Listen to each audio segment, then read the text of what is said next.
All right, everyone. Well, welcome. Hope everyone had a great Christmas, if you celebrate, that is. Hope you're having a great end of the year here. Excited for 2021. We're going to wrap up our year of content tonight with the final few steps of our 9-step process for successful goal keeping. So, this comes right out of the New Year Revolution course. You can find that on the member site. You can go through, we've covered most of that content this month, and you'll find the 9 steps there as well. You'll find the PDF if you want to go download these slides and follow this on your own time. So last time we did our first 5 steps. We got clear, did a great review and a CANI, or constant and never-ending improvement process for 2020. Really looking at what went great, what went not so great, what challenged you, what lessons you got.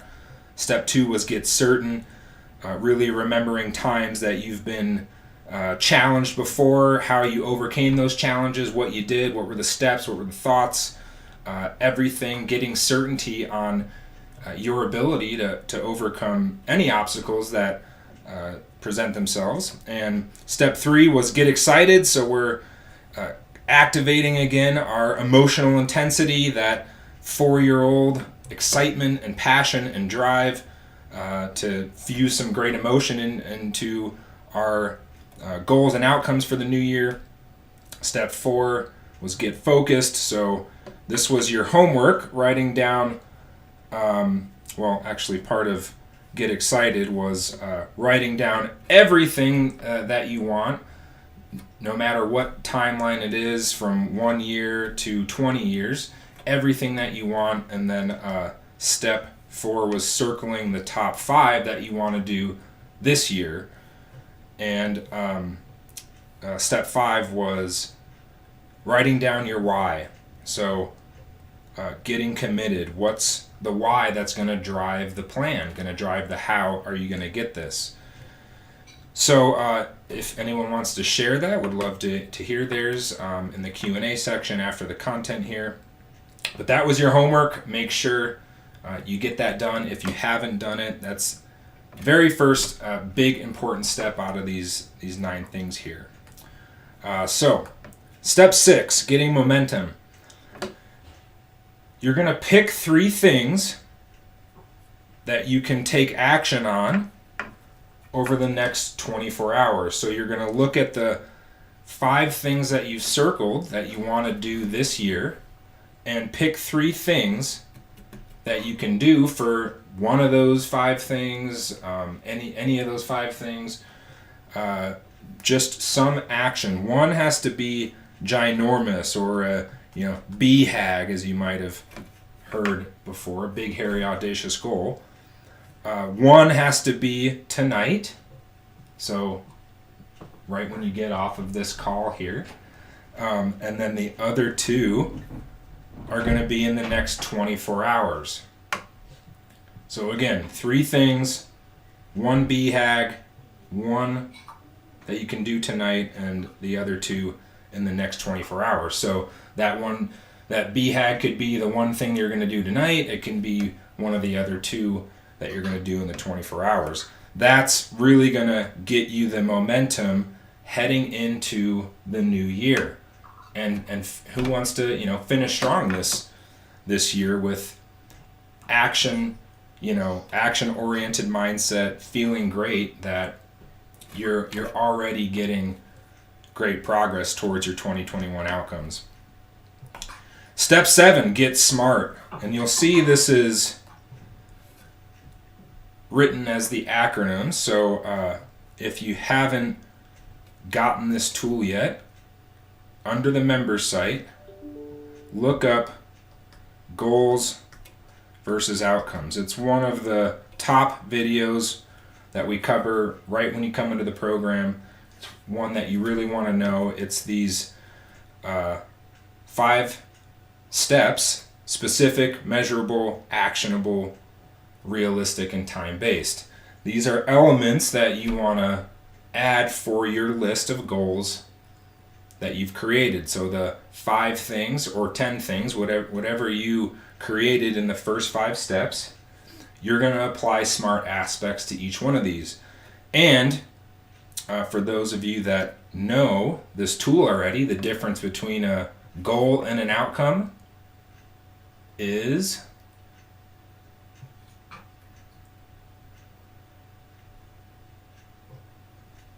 difference between a goal and an outcome.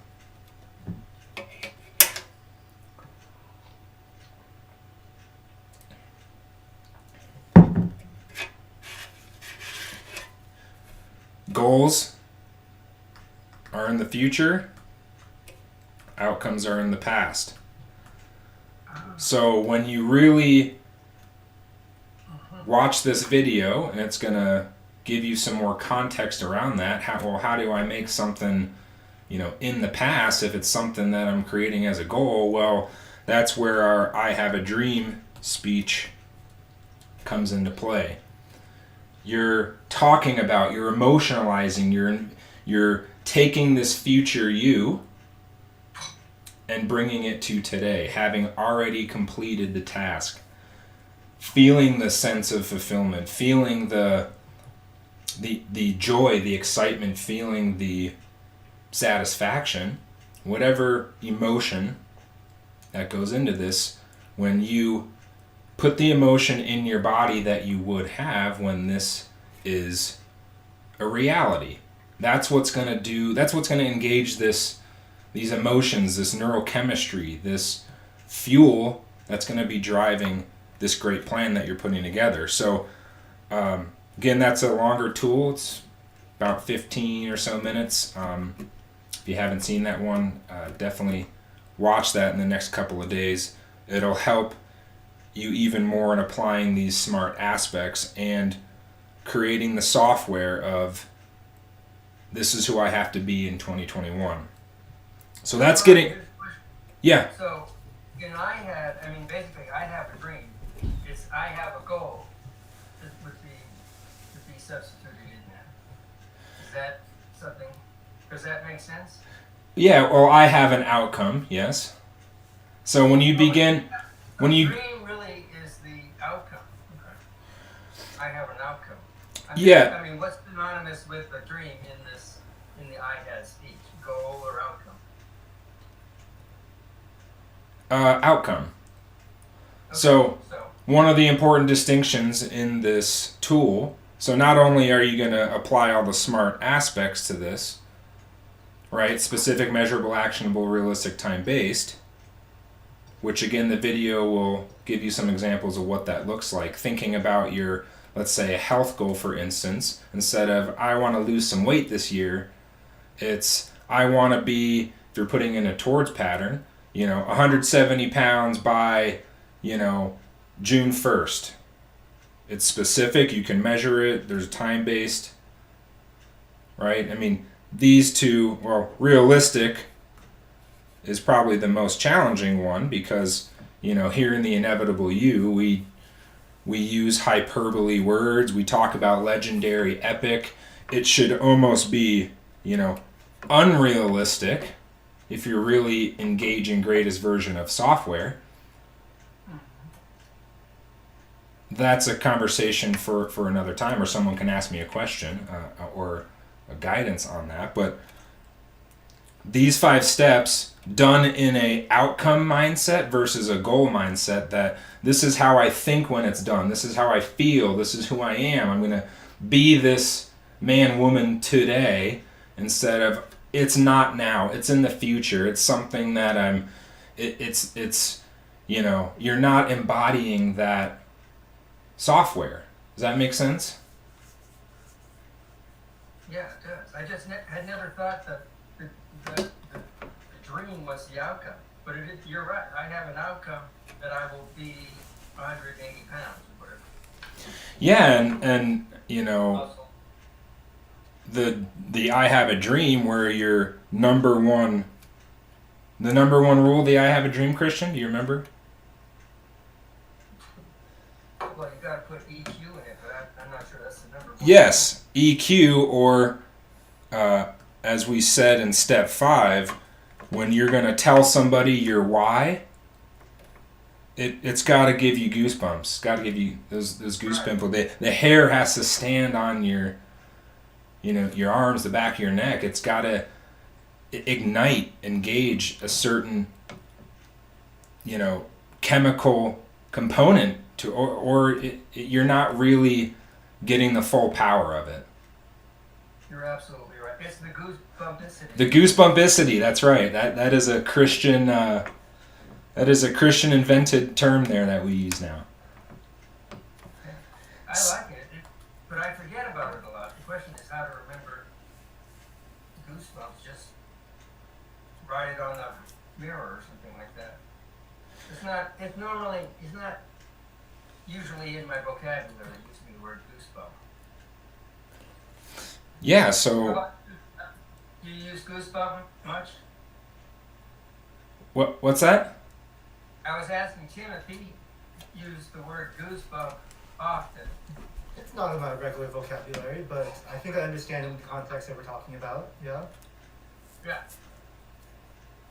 Yeah, so remember, it's this 4-year-old you remembering what was maybe lost or programmed out of you, this excitement.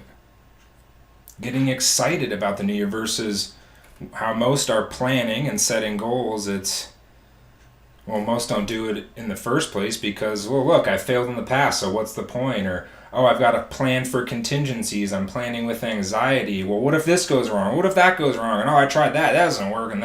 And it's more on the half-empty side of the emotional scale versus the half-full, positive, goosebumpy side.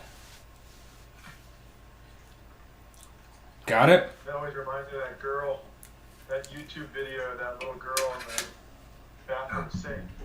Yeah. Affirmation. That was cool. That's right. Yeah. Especially when you say put it on the mirror. What? It's so true. I definitely suffer from that. Not keeping it in front of me more often and not in my daily vocabulary. Jessica's Affirmations. There it is. Oh yeah, that's cool. Yeah. We'll see if I can play this here. Yeah, I'd love to see it.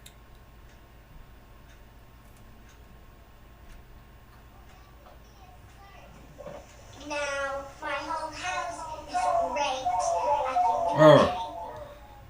That doesn't work. But she's like, I'm awesome. I'm amazing. I'm incredible. I'm the best. I'm super. And she's just listing all these affirmations that look at her. I mean, she's having the time of her life. I mean, who does this? Oh, this is the epitome of get excited. That's right. Stand on the sink. Maybe that's what I'm missing. I gotta stand on the sink. There you go. Makes all the difference. Or, you see I have listed here, haka. Who's seen a video of a haka dance they do in New Zealand? When they're smacking, they're like,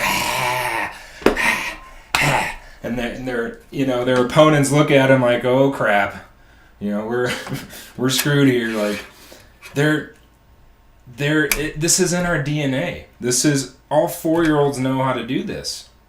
We've just been told, hey, tone it down, color within the lines. Don't do that. Don't get too excited. You'll get disappointed. But that's the energy, the essence needed to continue feeling great about, even can you feel great about a failure along the way towards one of your 2021 goals? Because it's, that's where Phoenix screwed up the order, and, I look at these lessons, look at all these gifts that I got from even 2020 when you're reviewing. What lessons and gifts? Who's talking about lessons and gifts from 2020 versus, what a terrible year? And did I hear someone? Yeah. Oh shoot, I'm sorry. Oh. I didn't realize my speaker was on. Oh, no problem. Did you have something? I do sometimes talk to the screen, but I try not to. Speaker is on. Well, I have the speaker on because I was going to say, Brian, could you demonstrate that haka one more time? I'm not a trained professional, but yeah, you know. I guess the silver lining for 2020 is to, in fact, try to look at all of the various lessons learned, you know, and the blessings despite the year it's been. Yes, yeah, it's very important to keep in mind. In let's see, during step one, when you're reviewing the year, you know, leaders see things as they are, not worse, not better. That you're conscious about what you're creating emotionally. You know, are you creating more frustration and, you know, could be maybe sadness, maybe just apathy versus, you know, excitement and gratitude, you know, for maybe things that at first seemed or are still very challenging, but are, you know, creating character, creating strength, created something maybe that hasn't been looked at as, you know, with the quantum glass, hasn't, the half full side hasn't been emotionalized yet. So keep in mind that as you do this, you know, there's this quantum glass, there's always both sides. You just have to be conscious of it. You just have to see it. I sometimes think about one of Susie Orman's lessons to people who lost a lot of money in past market downturns. And of course, you know, we're very upset and depressed about having lost X amount of money. And she always said how important it is to focus on what you have versus what you lost. And it seems to me this year has been a master's class in doing that kind of attitude. But not who you can't see, who's still around that you can see. You know, not who you've lost, but who is still healthy and present. You know, just there's so much we as individuals have very little control over. So rather than really letting that be chains that drag you down, focus on the what as an individual we can contribute to or can change, whether it's in our life or our tiny community or a circle of friends or a contribution to something bigger. It's been that kind of a that's why I said I am without realizing my speaker was on. Yeah, excellent points. So again, with Get Smart, not only is this just your, you know, standard goal setting, you know, business 101 tool, when you do this with emotion, when you do this as outcomes, you do an I have a dream speech, it adds a whole other, you know, layer, a component to this that most don't tap into in doing this kind of exercise. Step 8, get organized. So there's another one that you can reference on the member site. Remember, this is also on that PDF that you can download with the 9 steps. This is also a standalone tool that you can search called the Plan Execute Analysis Tool. So there's 2 axes, 0 and 0 on these ends and 10 up here. Basically, it's a chart. It's where do you fall within these quadrants. You know, you've heard the saying, failing to plan is planning to fail. You know, if you look down here, poor plan, right? Poor execution, you get nothing. It's, you know, you probably get 0 results if you're, you know, out of 0 on both of these. On the opposite end, you know, great plan, great execution, you get everything. And, you know, here's where it gets interesting on these 2 quadrants. poor plan but high execution, or good execution, you'll still get something, right? Maybe even above average results. And great plan, great list, great organization, but poor execution doesn't get you much. So where are you falling in these quadrants? Is it a great plan mixed with poor execution? Well, now we have to figure out why is that? What in the software is preventing action? And we talked about in our goal-keeping psychology some of the common things that trip up this action-oriented software. Could be fears rising, so you're pumping the brakes, for instance. So it gives you more consciousness as to what's going on, what's happening with my results. Why am I not getting the results that I intended? Obviously, if you're falling up here, well, I need a better plan. I need to put more smart components to this. So pretty straightforward tool. And then lastly, we're going to get conscious and real. And so we've talked about these 3 steps: decide, commit, and integrate, with increasing power, increasing psychological power for how you're creating results. Decide, you're going to cut off all options. Committing, you're adding resources now. And integration, you become this man, this woman. You become, in the marriage metaphor, you're going to propose. You're going to have the wedding, and then afterwards you're now living as a married couple. That's the integration part of this. And so keep in mind these 9 verbs up here.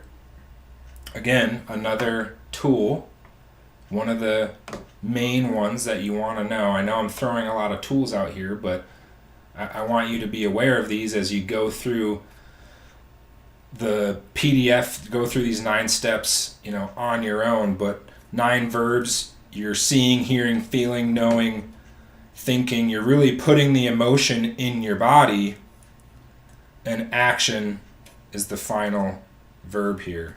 So this is the integration piece of this. When you sit down and do your journaling and think about, and if you guys haven't seen the part 1 standard questions that I make available to all clients, and if you don't have that, let me know. I'm happy to forward it to you. But this 7 questions: what's going well? Why isn't it going well? What old beliefs were too powerful to overcome? And in those steps, you really want to be aware of the 9 verbs. So why is it going well? What are you thinking and feeling? What do you know? What are you believing? What are you focusing on? Same applies for why isn't it going well? Well, are you thinking about, what can't happen? Are you focusing on what could go wrong? Are you feeling anxious? Are you feeling stressed? So tapping into all sensory modalities, it's not just the 5 senses, but you look at think, believe, focus on, and what are you putting in your body, and what actions or inactions, lack of actions, is it creating?